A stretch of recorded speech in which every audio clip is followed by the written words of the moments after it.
Hello, my name is Sam Dasher. I'm an assistant superintendent in the Jefferson County School System, and I just want to take a few minutes to talk to you about the TKES and LEAKS evaluation system. There's a great deal more than can be covered in the 15 minutes that we're going to be talking, but we're just going to give you a brief overview so that you have a general understanding of how the process works. So who's evaluated by TKES in the state of Georgia? Virtually everybody. Teachers, paraprofessionals, counselors, principals, assistant principals, and district office staff are all evaluated through the TKES process. Of course, they're not all using the same instrument. Principals and assistant principals are evaluated by LEAKS, which is the leader keys. TKES is, of course, the teacher keys. Counselors, parapros, district office staff are all what are called contributing professionals, and they're evaluated under the TKES evaluation, but use a completely different instrument. The TKES instrument has come into place, evolving, so to speak, from what was called class keys at one time. Class keys had about 25 standards and took 60 minutes to evaluate and was a very rigorous evaluation tool for both the evaluator and the evaluatee. TKES has 10 standards, which is much more manageable for the evaluator and much more easily understood by the evaluatees. The primary purpose of the TKES is to optimize student learning and growth, to improve the quality of classroom instruction, and support the continuous growth of teachers. Teachers are an active part of this process, much more so than previous observation tools used in the state of Georgia. At one time, observations were 20-minute snapshots of what happened in a classroom. An evaluator would walk into a classroom. For 20 minutes, whatever they saw, they would record and then give a very objective statement about those 20 minutes. So regardless of what the teacher did outside of those 20 minutes, the evaluation boiled down to what was seen in that snapshot. The TKES evaluation operates a little differently. The process of the TKES consists of pre-conferences, formative assessments, walkthroughs, mid-year conferences, any documentation that the teacher might want to put in to support their instruction, and then an end-of-the-year conference that the principal or a designee will hold with the teacher. The asterisks indicate that now there are options.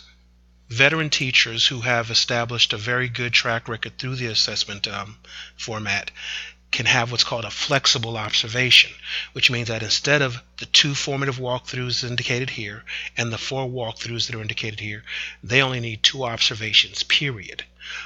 Those observations will be determined by the district. So they might have 2 formatives, one first semester, 1 second semester, or they might have 1 formative and 1 walkthrough, or both of them might just be walkthroughs. In my district, we happen to use 2 formatives. So 1 formative will be 1 semester, 1 formative will be in the spring. That way, it eases the burden of observations from the administration and the school, because the TKES can be rigorous as well. Any teacher who is new to a district or has 3 years or less experience is supposed to have the formative assessment process, the full formative assessment process. If an administrator decides they want to start a teacher on a flexible plan but sees that teacher is struggling through the year, at any time, they can move that teacher from a flexible plan back to a formative plan, which means they can go from having only 2 observations back to having the full 6 observations. Each of these are minimums. So for the full formative assessment, the 2 formatives and the 4 walkthroughs are minimums. You can do more. For the flexible plan, the 2 observations that are required are minimums. You can do more. And that's one of the things that teachers need to understand, is that you can have more than just the observations that are required. So with the TKES evaluation, we're talking about a totality of evidence and consistency of practice. Remember, I talked about previous evaluations being 20-minute snapshots. This is the big difference between the TKES evaluation and those older evaluations. In the TKES evaluation, an administrator can take into account anything that they see throughout the course of the year, whether it's through a formal observation, something you've just observed as you walk into classrooms, documentation that a teacher uploads into the platform, anything that you see as an administrator that would apply to that teacher under those 10 standards can be used for the observation. So under that totality of evidence, you have your formative observation, which is the full observation, usually anywhere from 30 minutes to a full class period. You have the documentation that either you requested or that the teacher has voluntarily provided. You also have the walkthroughs, which are short 5 to 10 minute, no more than 15-minute observations that only evaluate usually 4 standards. The formative observation, the longer one, will evaluate all 10. Walkthroughs, only about 3, no more than 4.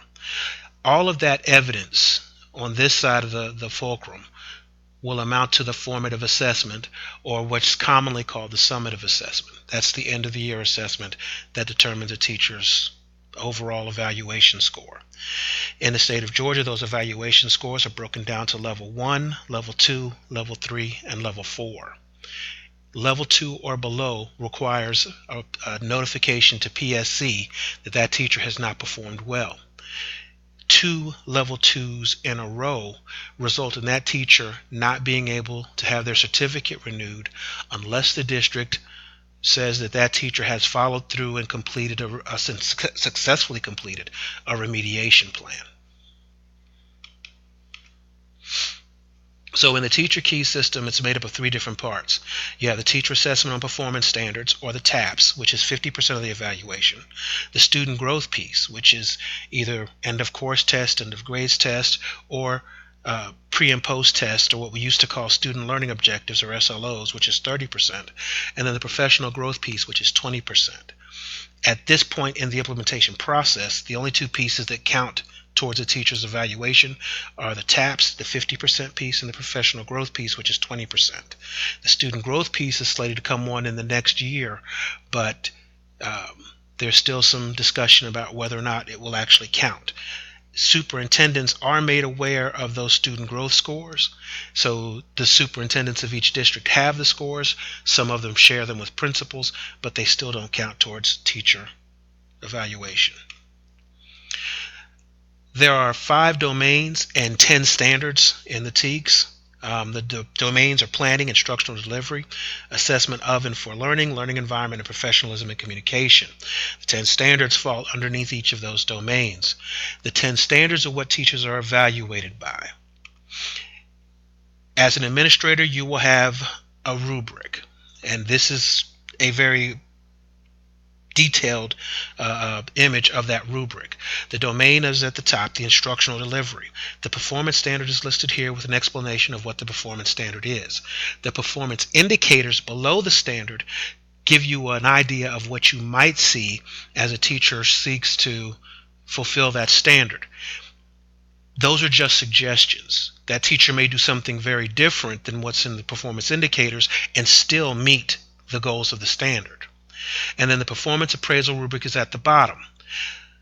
We're going to talk about that a little bit more on this slide. Under this performance appraisal rubric, level 3 is the expected level of performance. Notice the underlined words. Consistently is the word for level 3. That means it happens more often than not. This is the way that I explain it to the teachers.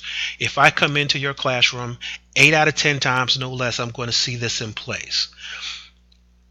We evaluate using this rubric to what's called exclusion. We evaluate at level 3 to exclusion, so the administrator will read everything under level 3, and if everything under level 3 is there, then they move to level 4. They evaluate at level 4 to exclusion. If anything under level 4 is not there, they go back to level 3 and score the teacher at level 3. If they start at level 3 and read under here and anything is missing, then they bounce back to level 2 and read to exclusion and do the same thing here until they get to a point where everything under there is in place. Whichever block they get to where everything is in place, that's what the teacher is scored at. The professional growth piece is one that's pretty much school oriented. This is where teachers set goals for themselves. The administrator may set goals for the teacher. The district may set goals for the teachers. And in our district, most teachers have 3 goals. They have a personal goal, a school goal, and a district goal. And they are evaluated by that based on their professional learning throughout the year, their own professional learning, articles they may read, classes they may take, sessions they may conduct or be a part of. The professional growth piece is pretty much locally driven.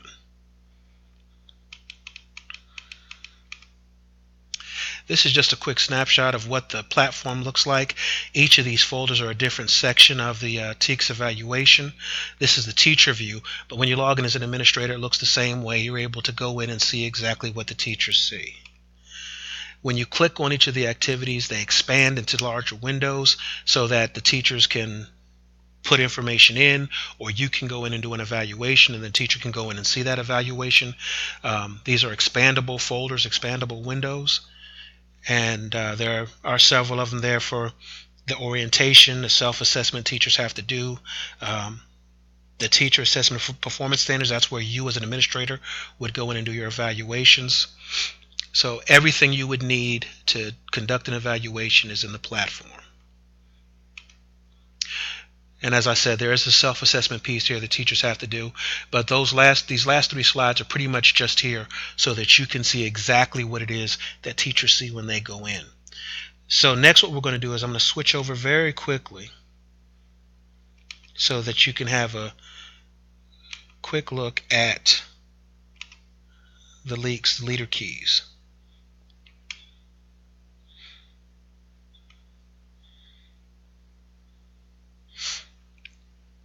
So the Leader Keys evaluation system is the way that administrators are observed. It's very similar to the way teachers are, except there's a few things that leaders are evaluated by, the teachers are not.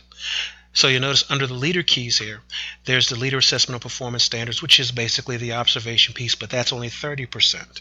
Your student growth piece, instead of being 30% like on TKES, is 40% for leaders. The School Climate Star Rating is 10%. And the combination of additional data, which is achievement gap, beating the odds, CCRPI scores, that makes up 20%. So you see that the leader evaluation is very heavy on student achievement. There are 8 standards and 4 domains under the Leader Keys instead of 10 like under Teacher Keys. Those domains are school leadership, organizational leadership, human resources leadership, and professionalism and communication.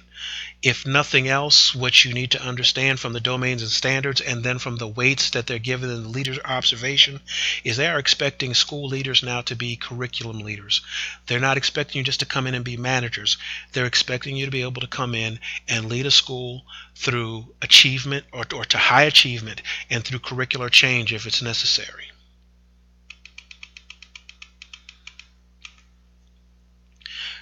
This is a view of the rubric for the Leader Keys.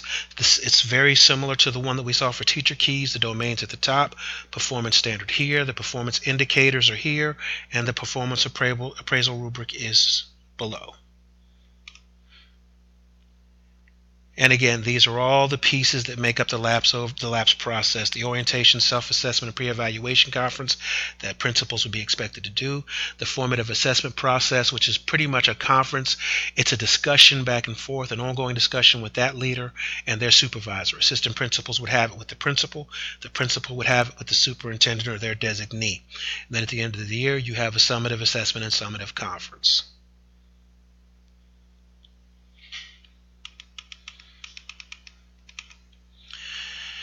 Those multiple data sources that principals can pull from or put up into the platform for the superintendent to look at can be documentations or running records that they have of their own, test scores, strategies they're using, professional learnings they've conducted or set up for the staff, anything that they might put into the system for teachers to use at any given time. And then lastly, is the CCRPI school climate ratings. These school climate ratings are pretty much in place so that we become customer driven. School choice is huge right now, but the way we have to look at it is we have to be the choice. Good customer service goes a long way towards keeping students and parents happy and keeping them enrolled in our schools. Those school climate ratings are determined from multiple surveys that are given throughout the year, and your discipline data and attendance numbers that come in. So as I said, this was a very quick and brief overview of the TKES and LEAKS. If there are any questions that I might be able to expound on, please don't hesitate to let me know.